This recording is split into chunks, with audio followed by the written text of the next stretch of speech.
இது காலையில ஈவினிங் சாப்பிடணும், இது சாப்பிட்டதுக்கு அப்புறமா சாப்பிடணும், இந்த மாத்திரை சாப்பிட்டதுக்கு முன்னாடி சாப்பிடணும். சரிங்களா?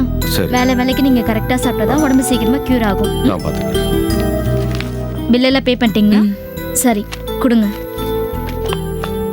டாக்டர் என்ன சொன்னார் கமலா? ஒரு வாரம் கழிச்சு திரும்பி வர சொல்லிருக்காருங்க. சரிங்க, நம்ம கிளம்பலாம். நாம இப்போ எங்க போறோம்? வீட்டுக்கு தாங்க. நான் வரல. என்னங்க எப்படி சொல்றீங்க? வீட்டுக்கு போறதுக்கு முன்னால முக்கியமா ஒரு இடத்துக்கு போகணும். கோயிலுக்கா? அதை விட மேலான இடத்துக்கு. புரியலங்க. உடம்புல பட்ட காயத்தை இந்த ஆஸ்பத்திரியும் இங்கே வேலை பார்க்குற டாக்டர்ஸும் சரி செஞ்சுட்டாங்க. மனசில் இருக்க காயம் ஆறணும்னா நான் மாதவி மேடத்தை பார்க்கணும். அங்கே எதுக்குங்க இப்போ? ஏன் தயங்குற? அவங்க வீட்டில் இருக்க மாட்டாங்களா? அதுக்கு இல்ல. அப்புறம் என்ன? எனக்கு என்னவோ இப்ப வேண்டான்னு தோணுதுங்க. இப்ப வேணான்னா அவங்கள பார்க்கறதுல உனக்கும் சம்மதம் தானே? இதோ பாரு, அவங்க என் மேல கோவப்படுவாங்கன்னு தான் நீ யோசிக்கிற. கோவப்படட்டும், அவங்க என்னை அடிச்சா கூட பரவாயில்ல. என் மனசுல இருக்க காயத்தை மாதவி மேடத்தால மட்டும்தான் மாற்ற முடியும். கமலா, நான் பொழைச்சு வந்ததே அவங்க கிட்ட மன்னிப்பு கேட்கறதுக்காக மட்டும்தான். நான் பண்ண பாவத்துக்கு அவங்களால மட்டும்தான் பாவ மன்னிப்பு தர முடியும். அவங்க தான் மன்னிச்சிட்டாங்களேங்க. உங்ககிட்ட தானே சொன்னாங்க, அதை என் காதால கேட்கணும். அவங்க காலில் விழுந்து 2 சொட்டு கண்ணீர் விட்டு அப்படியே செத்து போயிட்டாலும் சந்தோஷம்தான். நீ வரலைனாலும் நான் போகத்தான் போறேன்.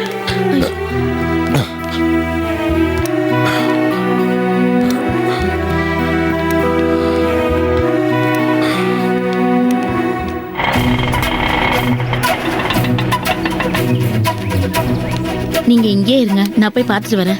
இருமா, நீ மட்டும் ஏன் அலையிற? நானும் வர்றேன். இல்ல, இங்கே இருங்க, நான் பார்த்துட்டு வரேன். இருங்க. சரி.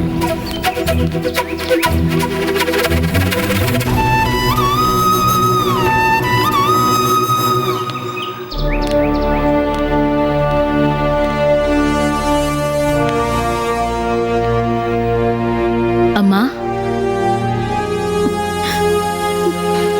ஏன் திரும்ப இங்க வந்திருக்கீங்க? அம்மா, ஹாஸ்பிட்டல்ல இருந்து இப்பதாம்மா என் புருஷனை டிஸ்சார்ஜ் ஆக்கி கூட்டிட்டு போறேன். அவர் மன திருப்திக்காக நீங்க அவரை மன்னிச்சிட்டீங்கன்னு ஒரு பொய்ய சொல்லிட்டம்மா. அதோட அவர் சமாதானம் ஆயிடுவார்னு நினைச்சம்மா. பாவி மனுஷன் நேர்ல மன்னிப்பு கேட்டாதான் மனசு ஆறுவேன்னு சொல்லிட்டாருமா. நேராதனால இங்க கூட்டிட்டு வந்துட்டாருமா. உங்களை பார்க்காம போக மாட்டேன்னு அடம் பிடிக்கிறாருமா. பெரிய மனசு பண்ணி மன்னிச்சிட்டேன்னு ஒரு வார்த்தை சொல்லுங்கம்மா. அதுக்கப்புறம் நிஜமா இந்த பக்கம் நாங்க வரவே மாட்டோம்மா. யாரையும் என்னால எதுக்காகவும் மன்னிக்க முடியாதுன்னு நேத்தே சொன்னேன்ல. ஏன் திரும்ப திரும்ப வந்து என்ன தொந்தரவு பண்றீங்க? தப்புதாம்மா, ஆனா என் தாலியை காப்பாத்திக்க வேற வழியே தெரியலம்மா. நீங்க மனப்பூர்வமா மன்னிச்சிட்டேன்னு ஒரு வார்த்தை சொல்லுங்கம்மா. வாய் வார்த்தையா சொன்னா கூட போதும்மா. அந்த ஒத்த வார்த்தையில தான் அவரோட உயிரே இருக்கு. சாகர நிலைமையில இருக்க ஒருத்தனை பரிதாபமா ஒரு பார்வை பாப்பாங்கல்லம்மா, அந்த மாதிரி என் புருஷன் மேல கொஞ்சம் கருணை காட்டுங்கம்மா. உங்களை கையெடுத்து கும்பிடுறம்மா. நீங்க என்ன சொன்னாலும் சரி, என் மனசு மாறாது. கிளம்புங்க.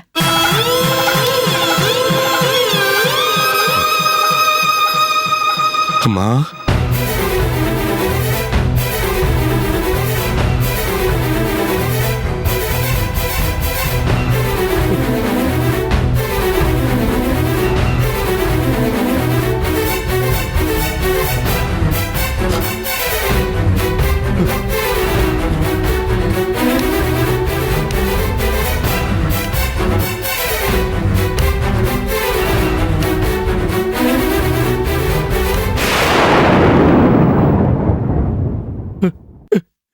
என்ன மன்னிச்சிருங்கம்மா.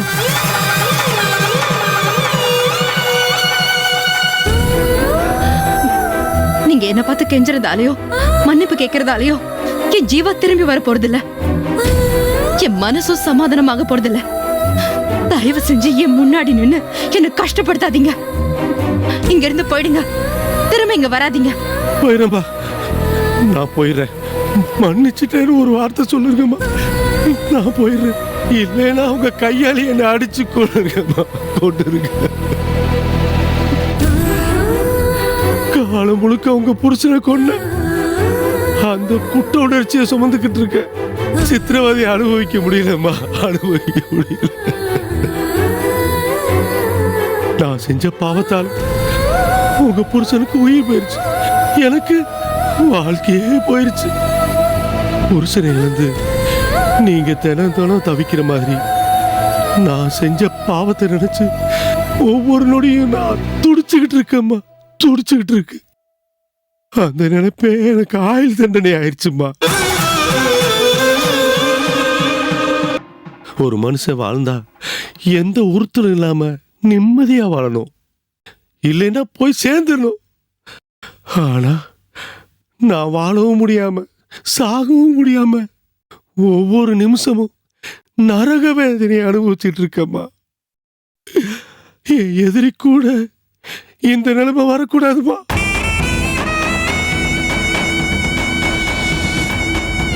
இந்த வேதனையை நானே தான் தேடிக்கிட்டேன், நான் இல்லைன்னு சொல்லல. அந்த இன்ஸ்பெக்டர் ஜீவாவை சுட சொன்னப்போ நான் அந்த ஆளை சுட்டுக்கணும், இல்ல என்ன நானே சுட்டுக்கிட்டு செத்து போயிருக்கணும். ஆனா மற்றவங்க உயிரை விட நம்ம உயிர் பெருசு நினைக்கிறது மனுஷ இயல்புதான். உயிர் வாழணும்னு ஆசைப்பட்டு ஒரு நொடி தவறிட்டம்மா, அதோட வரியத்தான் இப்ப அனுபவிச்சுட்டு.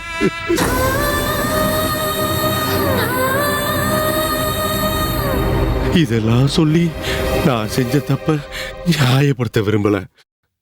நான் ஜீவாவை கொன்னது பெரிய பாவம். எத்தனை ஜென்மம் எடுத்தாலும் அந்த பாவத்தை கழுவ முடியாதுன்னு எனக்கு தெரியும். ஒவ்வொரு பிறவியிலையும் அந்த பாவத்துக்கான தண்டனை ஆண்டவன் எனக்கு கொடுக்கட்டும்.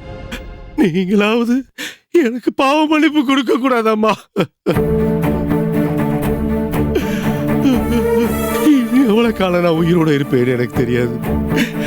நான் சாகிறதுக்கு முன்னால சூழ்நிலையால தான் அந்த பாவத்தை செஞ்சேன்னு நீங்க புரிஞ்சுக்கிட்டு என்ன முழு மனசோட மன்னிக்கணுமா, இல்லைன்னா இந்த கட்ட வேகாது. வாழ்ற காலத்துலதான் எனக்கு நிம்மதியே இல்லாம போயிருச்சு. போய் சேர்ற காலத்தாவது என்ன நிம்மதியா சாக விடுங்கம்மா, நிம்மதியா சாக விடுங்க. உங்க கால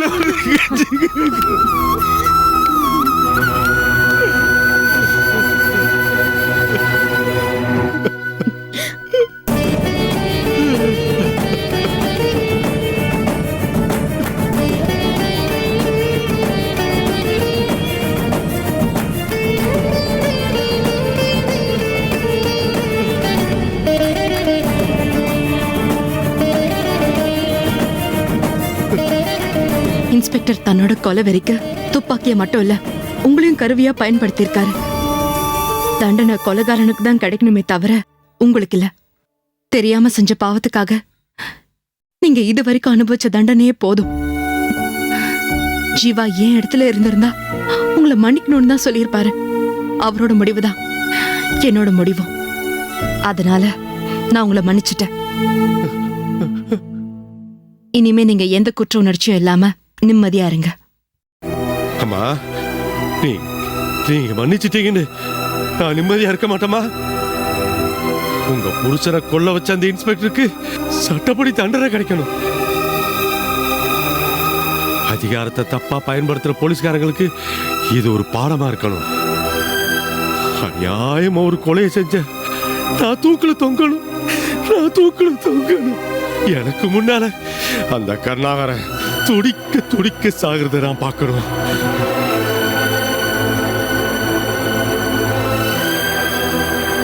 இது நான் போட்டிருந்த காக்கி சட்டை மேல சத்தியம், காக்கி சட்டை மேல சத்தியம்.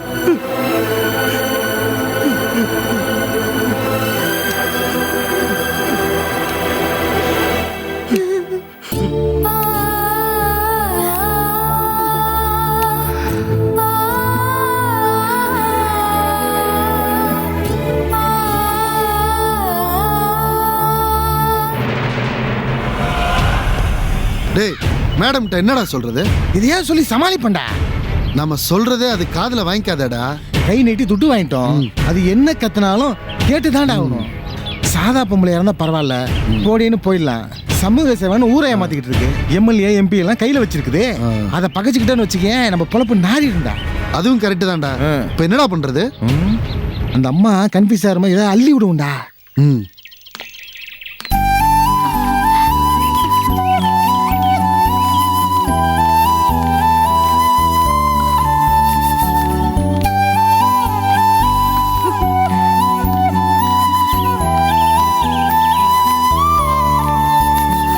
மேடம், என்னடா நீங்க மட்டும் வந்து நிக்கிறீங்க? என் பொண்ணு பூஜா எங்க? உங்க பொண்ணு எங்க கூட வந்துட்டாங்க மேடம். ஓ, வீட்டுக்குள்ள வர மாட்டேன்னு வெளியவே நிக்கறாளா? பாப்பா வீட்டுக்கு வரல. டேய், இவன் வந்துட்டான்றான், நீ வரலங்கற. என்னடா பகல்லே தண்ணி போட்டு வளறீங்களா? ஐயோ அப்படிலாம் இல்ல மேடம். காலேஜுக்குள்ள போய் பூஜாவை கூப்பிட்டேன் மேடம். உங்களுக்கு உடம்பு சரியில்லைன்னு செமையா நினைச்சேன் மேடம். பாப்பா என் ஆக்டிங் எல்லாம் உண்மைன்னு நம்பி கார் வரைக்கும் வந்தாங்க. பாப்பா உன்னை பார்த்தா பயந்துருன்னு சொல்லி கார் உள்ளே உக்காடுறானே. இந்த நாய்க்கு என்னன்னா காலேஜ் பொண்ணுங்களை பார்த்த உடனே பல்பு ஃபியூஸ் பூச்சு மேடம். இவன்லாம் தலைகீழ நின்னாலும் எந்த ஃபிகரையும் பிக்கப் பண்ண முடியாது மேடம். அது புரியாம கார் மேல சாஞ்சிங்கன்னு ஹீரோ மாதிரி ஷோ காட்டின்னு இருக்கான் மேடம். நானும் மனுஷன் தானே மேடம், எனக்கும் பொண்ணுங்களை பார்த்தா ஃபீலிங் வரல மேடம். கத்தி உருட்டு கட்டுன்னு காலம் ஓடிடுச்சு மேடம். மொத்தமா அத்தனை பொண்ணுங்களையும் பார்த்ததும் சரக்கே போடாம மட்டையாயிட்டேன் மேடம். என்ன பார்த்ததும் பாப்பா டவுட் ஆயிடுச்சு மேடம். டவுட் வந்தா என்னடா? குண்டு கட்ட அவளை தூக்கிட்டு வாங்கன்னு சொன்னேன்ல. நீ சொன்ன மாதிரியே தூக்கிட்டான் மேடம். அதுக்குள்ள ஒரு பொறும்போக்கு வந்து காரியத்தை கெடுத்துட்டான் மேடம். அந்த கேப்ல உங்க பொண்ணு தப்பிச்சு உள்ள ஓடி போயிடுச்சு மேடம். எங்களால ஒண்ணுமே செய்ய முடியல மேடம். இத சொல்றதுக்கு தான் இவ்வளவு பில்டப் கொடுத்தீங்களா? பொறம்போக்கோ புள்ள பூச்சியோ எவன் குறுக்க வந்தா என்னடா அடிச்சு தூக்கி போட வேண்டியதானே? என் பொண்ணை கூட்டிட்டு வாங்கடானா இப்படி கோட்டை விட்டுட்டு வந்து நிக்கிறீங்களடா? வெக்கமா இல்ல உங்களுக்கு? எங்களை அவளை மட்டமெல்லாம் நினைக்காதீங்க மேடம். இவ்வளவு தூரம் நடந்ததுக்கு அப்புறம் நாங்க கோட்டை விட்டுருமா மேடம்? தூக்கிட்டேன் மேடம். என் பொண்ணையா? இல்ல மேடம், அந்த புறம்போக்க. டேய், என்ன கொலைகாரி ஆக்கிடாதீங்கடா.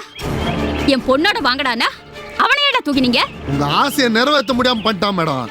அவனை சும்மா விட்டு வந்தா உங்களுக்கு இல்ல அசிங்கம், அது எங்களுக்கும் அசிங்கம். அதான் மேடம் அவனை அள்ளி போட்டுன்னு வந்துட்டோம். காருக்குள்ளேயே வச்சு அவன் கதையை முடிச்சிடலாம்னு நினைச்சோம் மேடம். முடிக்க வேண்டியதானடா? அவன் கதையை முடிச்சா எங்க டங்குவார் கிழிஞ்சிரும் மேடம். என்னடா சொல்றீங்க? அந்த புறம்போக்கு ஏசி புள்ளையா மேடம். அவன் மேல கைய வச்சா எங்களை என்கவுண்டர்ல போட்டு தள்ளுவாங்க மேடம். எங்களால உங்களுக்கு சிக்கல் வந்துடக்கூடாதுல்ல மேடம். சீ, வாயை மூடுங்கடா. தடிமாடு மாதிரி உடம்ப வளர்த்திருக்கீங்களே தவிர நீங்களா வேற எதுக்குமே லாய்க்கு இல்லடா. உங்களை நம்பி ஒரு வேலையை கொடுத்தேன் பாரு, என்னதான் செருப்பால் அடிச்சுக்கணும். அப்படிலாம் சொல்லாதீங்க மேடம். இன்னொரு சான்ஸ் கொடுத்தீங்கன்னா போதுண்டா. எந்த ஆணி இனிமே நீங்க கழட்ட வேண்டாம். என் பொண்ணை எப்படி கூட்டு வரணும்னு எனக்கு தெரியும். என் கண்ணு முன்னாலே நிக்காதீங்க, ஓடுங்க. நான் கொடுத்த பணத்தை எடுத்து வச்சுட்டு இங்க இருந்து ஓடி போயிடுங்க. 1000 ரூபா தான் இருக்கு மேடம், செலவாகி போச்சு. சொன்ன வேலையை முடிக்காம எப்படிடா கொடுத்த பணத்தை செலவு பண்ணுவீங்க? அது ஒத்தாசைக்கு ஒருத்தனை கூட்டிட்டு போன மேடம்.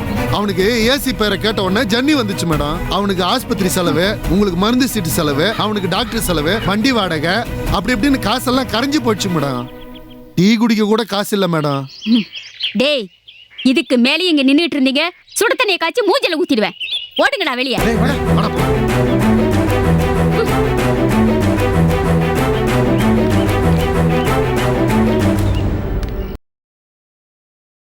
ஏய் பூஜா, என்னக்கா?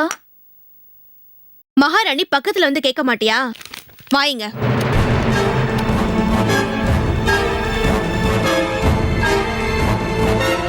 சொல்லுங்கக்கா. இந்த கப்பை எடுத்துட்டு போய் கழுவி வச்சிரு. பாப்பா பாப்பா, அது படிக்கிற பிள்ளை. என்னைய கூப்பிட்டியன்னா நொடியில கழுவி வச்சிருப்பாங்க நாங்க. ஏய் செண்பகம், நீ ஒருத்தியே எத்தனை வேலை செய்வ? இவ்வளவு ஒருத்தி தானே உன்ன மாதிரி இந்த வீட்ல. சின்ன சின்ன வேலையெல்லாம் செய்யறதுனால ஒண்ணு குறைஞ்சு போயிட மாட்டான். இல்ல பாப்பா, நான் என்ன சொல்றேன்னா, ஒண்ணு சொல்ல வேண்டாம். காய்கறி வாங்குறதுக்கு மார்க்கெட்டுக்கு போகணும்னு சொன்னல, போ. இவளுக்காக ரொம்ப உருகாத. அக்கா அம்மன் அவதாரம்னா தங்கச்சி அரைக்கி அவதாரமெல்லாம் எடுத்திருக்கா. அதுக்கிட்ட போய் பேச்சு என்ன முணுமுணுக்கிற? இல்ல பாப்பா, இனிமேல் ஒன்னு எய்த்து பேசக்கூடாதுன்னு முடிவு பண்ணிட்டேன். கப்பாவை கிட்ட கொடுத்துட்டு போயிடு. குடு, கடைக்கு போகணும்னு சொல்லிட்டு இருந்தல, நீ போடி.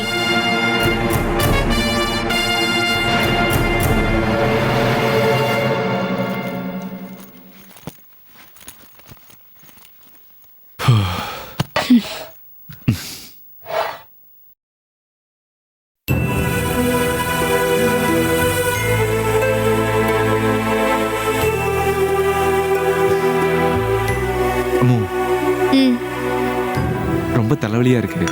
ஒரு காஃபி போட்டு தரியா? நான் முக்கியமான வேலையா இருக்கேன், நீயே போட்டு குடிச்சுக்கோ. அம்மா தலைவலிக்குதுன்னு சொல்றேன், அதுக்கு காஃபி போட்டு கொடுக்கறத விட உனக்கு இதான் முக்கியமா? ஆமா. ஹவு டு ஹேண்டில் ஈகோயிஸ்டிக் ஹஸ்பண்ட்னு இங்க ஒரு ஆர்டிக்கல் இருக்கு. உன்னை எப்படி ஹேண்டில் பண்றதுன்னு ஏதாவது டிப்ஸ் கிடைக்குதான்னு பார்த்துட்டு இருக்கேன். என்னை டிஸ்டர்ப் பண்ணாத ப்ளீஸ்.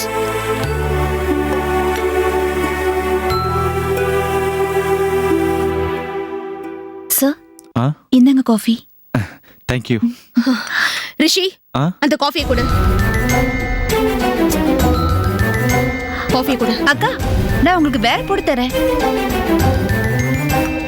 அம்மா என்ன பண்ற?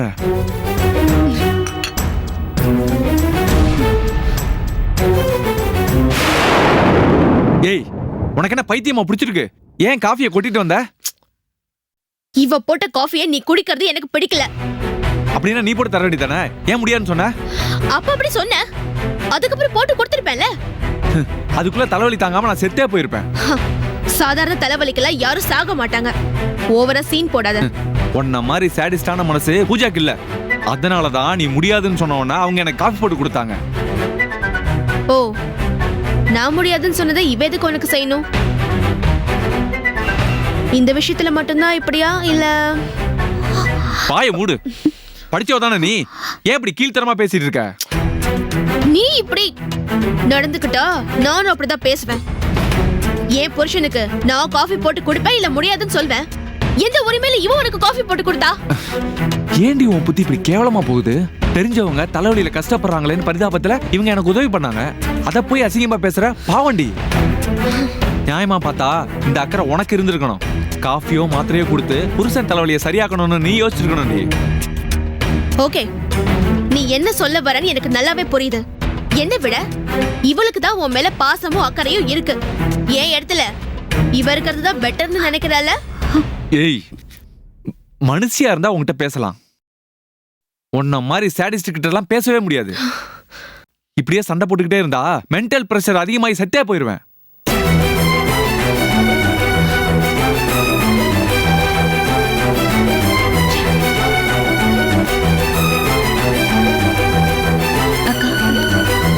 அக்கா, என்ன ஏங்கா இந்த சின்ன விஷயத்தை போய் இவ்ளோ பெருசுப்படுத்துறீங்க? என்ன வேலைக்காரியா தானே நீங்க நினைக்கிறீங்க? ஒரு வேலைக்காரி காஃபி போட்டு கொடுத்ததா நீங்க நினைச்சுக்கலாம்ல? வேலைக்காரினா நான் சொல்ற வேலையை மட்டும் தான் செய்யணும். ஆளை மயக்கிறதுக்காக சொல்லாத வேலையெல்லாம் செய்யக்கூடாது. அப்புறம் என்ன சொன்ன? சின்ன விஷயமா? எல்லா அசிங்கமும் இந்த மாதிரி சின்ன விஷயத்துல தாண்டி ஆரம்பிக்கும். முதல்ல காஃபி போட்டு கொடுப்பீங்க, அப்புறம் தைலம் தடவை விடுவீங்க, தலையை பிடிச்சு விடுவீங்க, ஆறுதலா 4 வார்த்தை பேசுவீங்க. அப்படியே கொஞ்சம் கொஞ்சமா ஆளை மயக்கி மொத்தமா உங்க கைக்குள்ள போட்டுப்பீங்க. நீயும் அந்த திட்டத்தோட தானே வந்திருக்க? அக்கா ப்ளீஸ், உங்க கோவம் தீர என்ன என்ன வேணாலும் திட்டுங்க. ஆனா இந்த மாதிரி கேவலமா பேசாதீங்கக்கா. படிக்கணுங்கிற ஆசையில அம்மாவையே உதறி தள்ளிட்டு வந்தவனா? அந்த மாதிரி அசிங்கமான புத்தி எல்லாம் எனக்கு கிடையாதுக்கா. கிடையாதுன்னு வாய் வார்த்தையில சொல்லாத. நீ ஒழுக்கமானவ. உன் மனசுல எந்த தப்பான எண்ணமும் இல்லங்கிறது நீ நடந்துக்கிற விதத்துலதான் இருக்கு. என் புருஷனுக்கு தலைவலி வந்தாலும் சரி, பல்வலி வந்தாலும் சரி, பாத்துக்கிறதுக்கு நான் இருக்கேன். நீ எதுக்கு இந்த வீட்டுக்கு வந்தியோ அந்த வேலையை மட்டும் பாரு. அதை விட்டுட்டு இந்த மாதிரி தேவையில்லாத வேலையெல்லாம் பண்ணிட்டு இருந்த இதை விட மோசமா அசிங்கப்படுத்துவேன். அதுக்கப்புறம் நீ இந்த வீட்லயே இருக்க முடியாது, மேல படிக்கவும் முடியாது, வெளிய தலை காட்ட முடியாம பண்ணிடுவேன்.